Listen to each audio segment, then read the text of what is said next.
અમર? અરે આ તો અમર આવ્યો. આવ આવ. અરે અમરને શું થયું? શું થયું અમરને? અમરભાઈ પર કોઈ હુમલો કર્યો છે. એ બેભાન છે. અમર પર હુમલો કર્યો? હા. કોણે કર્યો એ હુમલો? બોલ મને, એને હમણાં ભોમાં બદલાવી દઈશ.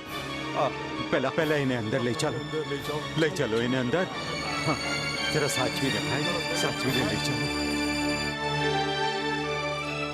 બેટા બેટા, એકવાર હોશમાં આવીને મને કહી દે કોણે આ કર્યું છે, પછી હું એને જોઈ લઈશ.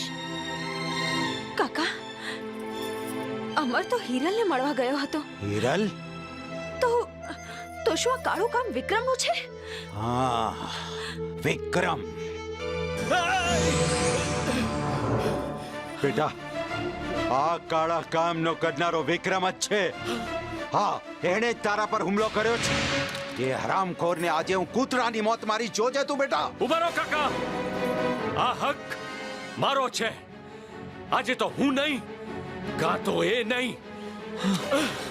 અમર! અમર, નહીં દીકરા અમર. અમર થોભી જા બેટા.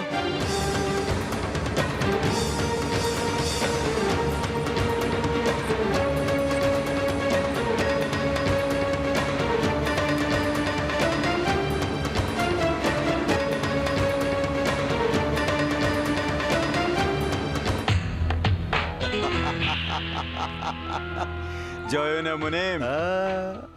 દુર્જન સંઘનો દાવ તલવાર વિના વાઢી નાખે સાવ. હિસાબ ચૂક દે.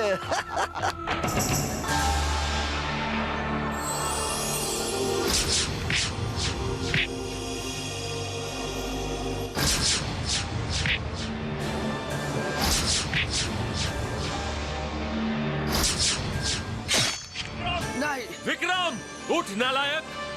આજે તારી મોતની ઘડી આવી ગઈ છે. અમર, તું બંદૂક લઈને મને મારવા આવ્યો છે? પણ એટલો વિશ્વાસ રાખ અમર, કે તારી પીઠ પાછળ હુમલો કરવાનું કાળું કામ હું ક્યારે ના કરું. અરે, જેણે મારી બેનની જિંદગી સાથે વિશ્વાસઘાત કરી, એની જિંદગી વેરાન બનાવી દીધી હોય, એની ઉપર હું વિશ્વાસ મૂકું? કદી નહીં. આજે હું તારી કોઈ પણ વાત સાંભળવા નથી માંગતો. મર્યાદા ઓળંગવાનું રહેવા દે અમર, નહીં તો મારા ખાલી હાથમાં એટલી તાકાત છે ને કે તારી આ બંદૂકને રમકડાની જેમ ઉડાવી દઈશ. અરે, હું પણ મરદનો બચ્ચો છું.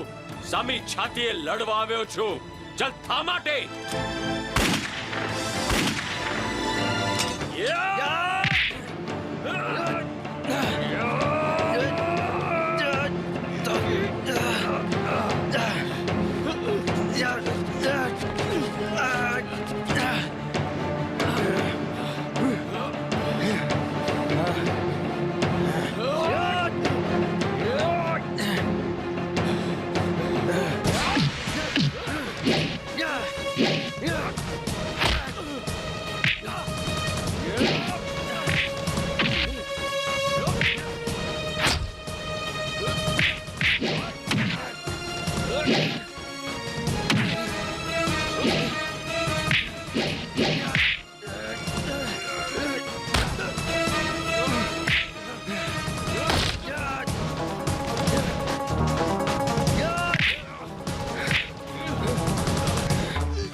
તમારે મારવો હોય તો મને મારો, પણ તમે આ વેરની આગમાં સળગીને તમે બંને જણા બહુ જ ખોટું કરવા જઈ રહ્યા છો.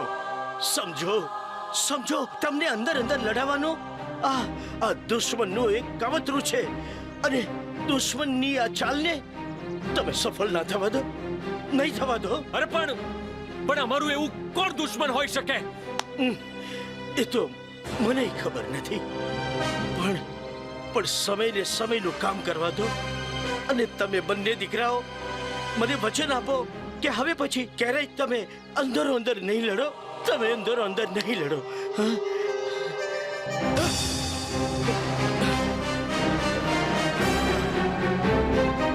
મહાદેવ હર, મહાદેવ હર.